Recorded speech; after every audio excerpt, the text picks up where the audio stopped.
Okay, now hiring na. Now hiring sila. Pwede ba ako mag-apply dito?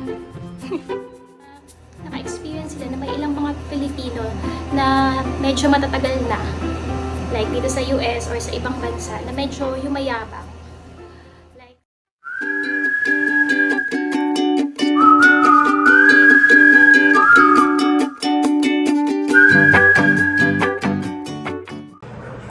hi everyone! Welcome to Zeta's Mama and Dad's YouTube channel. Today is the 19th of June and it's Wednesday. So temperature check, it's 32 degrees Celsius. So yan nga, dahil summer na, mainit na siya. Para na din siyang temperature dyan sa Pilipinas. Although, syempre mas mainit pa rin talaga dyan. So ngayon is, pabalik na naman sila sa work. Mamayang gabi, alis na ulit siya para mag-drive ng truck. So ngayon pupunta kami sa Dollar General. Diyan lang siya sa harap ng bahay namin kasi nakalimutan namin yung garbage bag. Wala na kaming garbage bag. Ayan si Zeta. Say hi. Hello. Di ba? Napakaputi naman itong bata na ito. Buti na lang nagmana sa tatay. Ayun, tapos ito pala, hindi ako nakapag-video nung nakaraan, di ba sabi ko sa inyo, ipapakita ko sa inyo yung ayos namin dito sa isang room. Hindi ko na napakita, and hindi naman siya super nabago. Nilagyan lang ng bed ni Zeta. And then, nilagay yung air conditioner. So, ayun, papakita ko sa inyo. Ayan si Love, galing siya sa truck niya. Kinuha niya ang mga paayuda ng kanyang trabaho. Love, show them the paayuda of your work. Ayan. I love baby soap. I was thinking to rinse them off or maybe just let it dry. But they're all okay. I think they're all okay. I guess it is. It's just damaged. So ayan, ang mga paayuda yan sa trabaho niya. They'll Kaya, last a long time. kaya ang dami, ang mga baby soap yan ni Zeta. So hindi kami bumibili ng baby soap ni Zeta. Meron din mga soap. Kaya kung mapapansin nyo, hindi kami bumibili ng mga sabon namin. Kasi nga yan, may paayuda ang kanyang trabaho. So, ito na yung bed ni Zeta. Ayan. Tapos, iyan yung air conditioner na kinabit namin.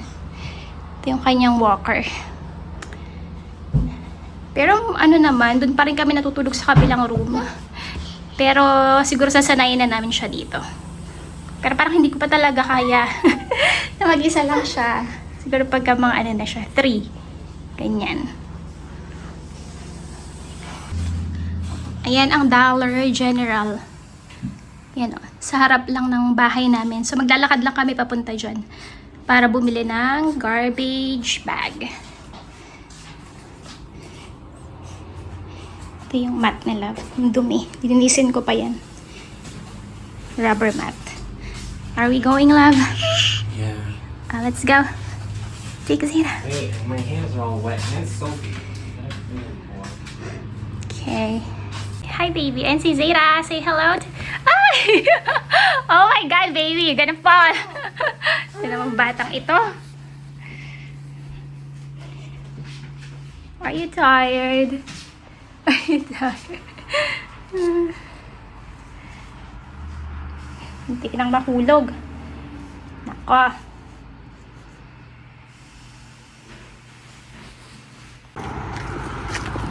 Ayan. So, lalakad lang kami papunta sa Dollar General. Sobrang init. Hindi uso dito ang payong-payong. Okay lang sa kanila kahit mainit. Nakakatakot tumawid dito sa sa highway.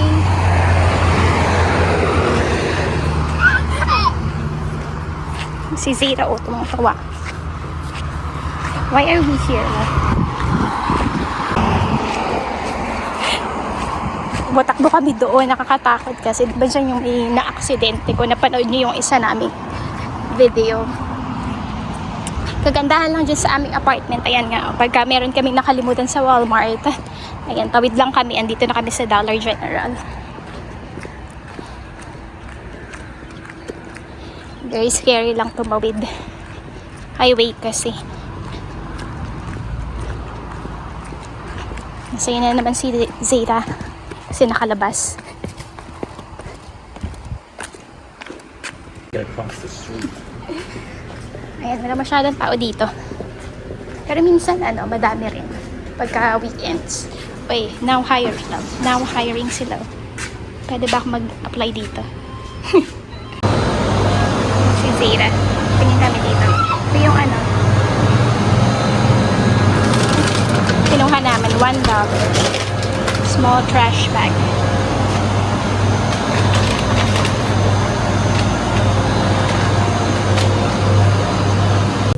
Yeah. Ayan, tapos na kami. Bumili lang kami ng trash bag at saka yung ano ba yun? What did you get? Wonton. Napakainit. Sila, porque maputi sila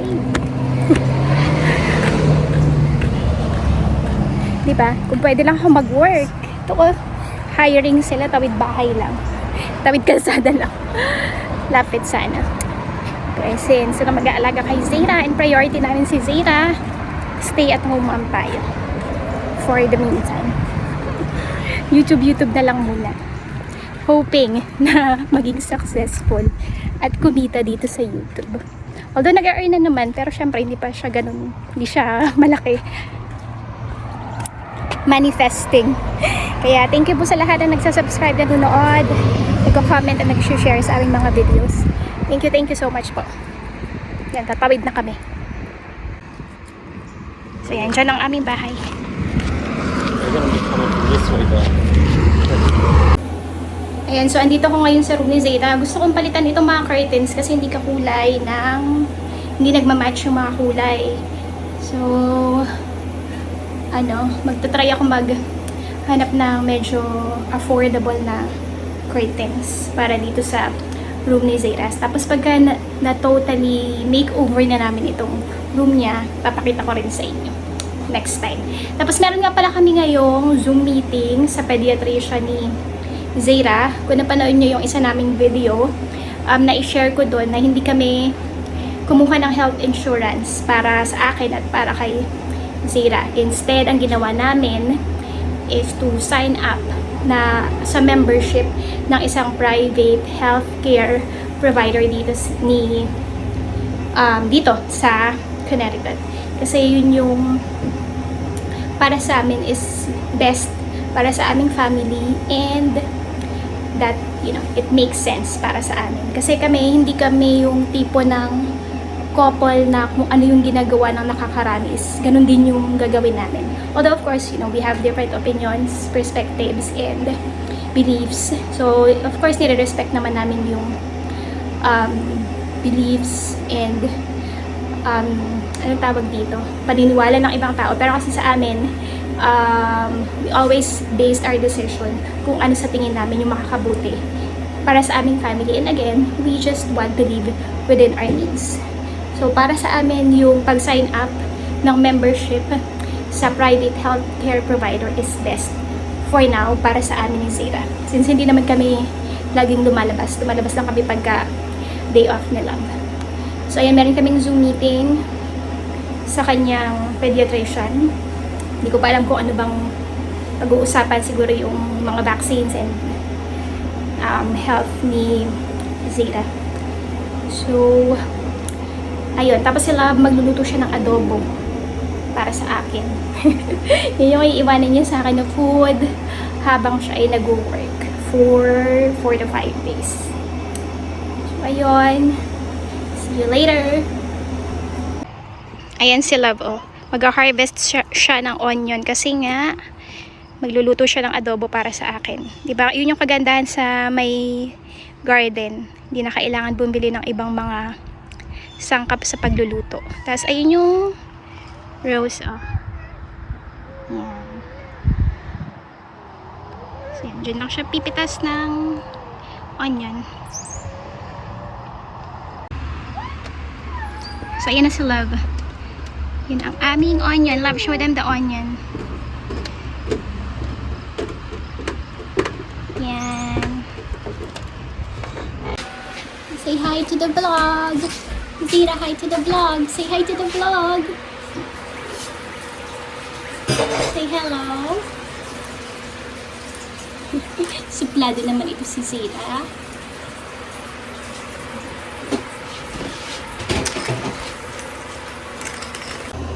So, ayan, nandito kami sa room ni Zira. Ayun siya. Say hi, baby! Hello! Inaantay namin sa love. Tapos, inaantay lang din namin mag 1 PM para nga dun sa Zoom meeting sa pediatrician niya. Dito kami sa loob ng room ni Zira. Kasi ang init sa labas. Dun sa living room. You know. Tapos, alam niyo ba, share ko lang habang tayo ay naghihintay kay Love at dun sa aming Zoom meeting. Meron akong mga napapanood sa TikTok. Meron din ako mga nakakausap ng mga TikTok friends ko na meron daw silang experience sa ilang mga Filipino na hindi lang dito sa US meron din mga taga-ibang bansa like Canada, ganyan, Australia, na naka-experience sila na may ilang mga Filipino na medyo matatagal na like dito sa US or sa ibang bansa na medyo yumayabang. Like say for example, yung isa, ito napanood ko lang sa TikTok, na kasi diba pagbago ko pa lang sa Philippines, parang ang sarap sa feeling na makakita ka ng mga Filipino. Wait lang. Zira, don't go there. Kasi diba puro mga ibang lahi ang nakikita mo. So nag-say hello daw siya or nag-hi, and then dinedma lang siya. Tapos tinignan lang siya mula ulo hanggang paa. Ayun. Tapos, yung isa naman, kakahanap niya lang ng work dito sa US. So, para sa ano siya, nakahanap siya ng work sa Amazon as a Amazon associate. Tapos, may isang Filipina daw na sinabi na, factory worker ka lang naman. Pero, di ba nakakalungkot yung mga ganyan? Tapos, meron naman, nakikita ko lang sa TikTok, mga Filipina naman sila, ng mga nag-ano sa TikTok, naglalabanan sila doon, yung parang nagbabardagulan sila sa TikTok.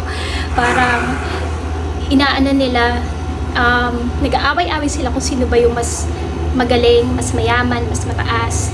Ganyan, nagpapaanuhan sila, papataasan ng ihi. Which is nakakalungkot. Although, minsan nanonood ako ng mga gano'n, nakakatawa siya. Pero para sa akin, hindi siya healthy. Kasi diba, tayong mga Filipino na nasa ibang bansa, para sa akin, dapat tayo yung mga nagtutulungan, ini-encourage yung isa't isa, and uplift ng spirit or nag-lift up sa isa't isa. Kasi diba, nasa ibang bansa tayo eh. So, dapat tayo lang din ang tutulong sa isa't isa. Ayun, na-share ko lang. Kayo ba, meron kayong experience na hindi maganda sa kapwa Pilipino nyo dito sa ibang bansa?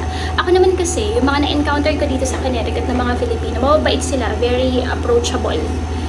And hindi pa ako naka-experience yung binati ko tapos inis na pa. Kasi hindi ako yung kasi ako palabati na ako yung unang mag-approach. Kasi ako medyo mahiyain ako. At saka, yun yung personality ko. Pero once naman na binati ako, syempre nag-say hi and hello din naman ako.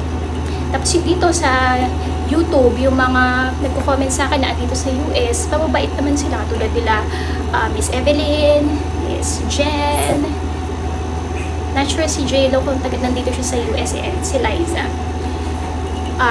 Si Ria, sino pa ba? Si RP or PR ba? Sorry, hindi ko maalala. Kasi initials lang. Ayun, mababait sila. Although may isang nag-comment doon sa aking grocery shopping video, sabi niya, Pinay mayabang. So, hindi ko alam kung saan siya nanggagaling, bakit niya sinabing mayabang. Ako, dahil lang nag-grocery shopping. So, ayun, nakakalungkot na may mga ganyan, pero di ba wala tayong magagawa. Hindi naman natin makokontrol ang pag-uugali at pag-iisip ng ibang tao. So, na lang, nasasayo na lang yan. Ayun, na-share ko lang. So, comment kayo kung yung mga nasa ibang bansa, kung meron ba kayong experience na hindi maganda sa kapwa Pilipino nyo din. And ano yung ginawa nyo. Kasi kung ako maka-experience na gano'n, wala dead ma. Unless yung naging super, na siya, below the belt na na nilulok down na yung family mo or hindi na maganda talaga yung sinasabi. Of course, hindi ko ito tolerate yung ganun. Pero if it's something na parang hindi naman ako masyadong affected, dead ma. Ito baby, si dead ma. Dead ma.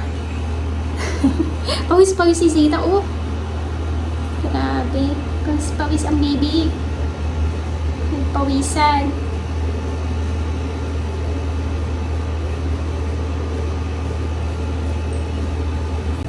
So, ayan, nandito na si Love. Kasi 5 minutes na lang, mag-join na kami sa Zoom meeting. Yan ang dalawang, mapuputi. Isang kayumanggi.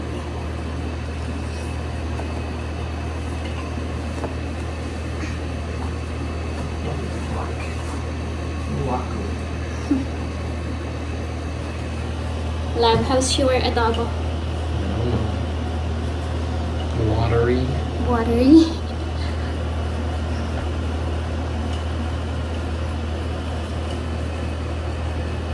So, ayun, tapos na ang aming Zoom meeting sa pediatrician ni Zeta. Show them her one. Zeta, kawak, walk, walk.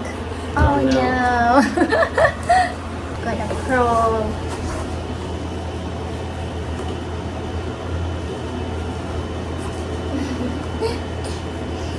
No, too much. I gotta go put. So, ayun lang po ang aming, Love, say goodbye to them. Goodbye to them.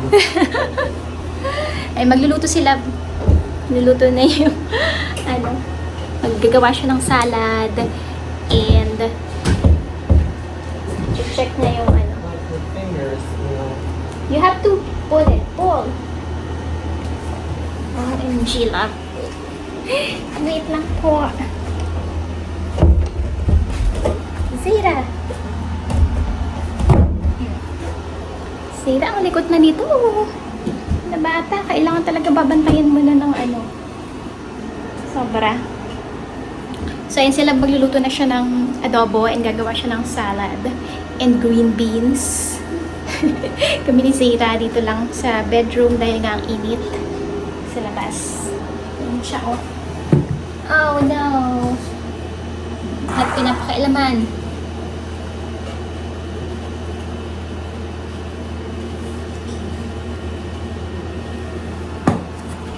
Baby. Baby, say hello to the vlog. I say goodbye to the vlog. Oh.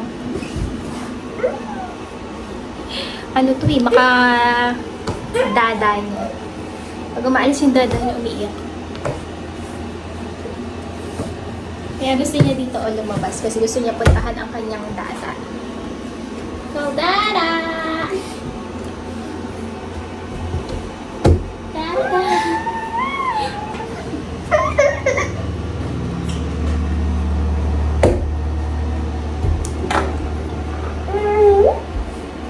You can open it.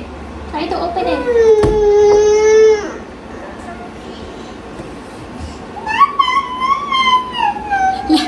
Love, she's calling you. Da, da, da, da. Call Dada, dali na. So, ayun. Dadaling ko to dun sa dada niya at umiiyak. So, ayun lang po for today's video, guys. Again, maraming salamat po sa lahat ng nag-subscribe, lahat na nanonood, and lahat ng nag-comment, nag-like sa aming mga videos. Really appreciate it. So, thank you so much for supporting Zeta's Mama and Dada's YouTube channel. See you again soon. Bye! Say bye-bye. Bye-bye. Baby, say bye-bye. Say bye-bye.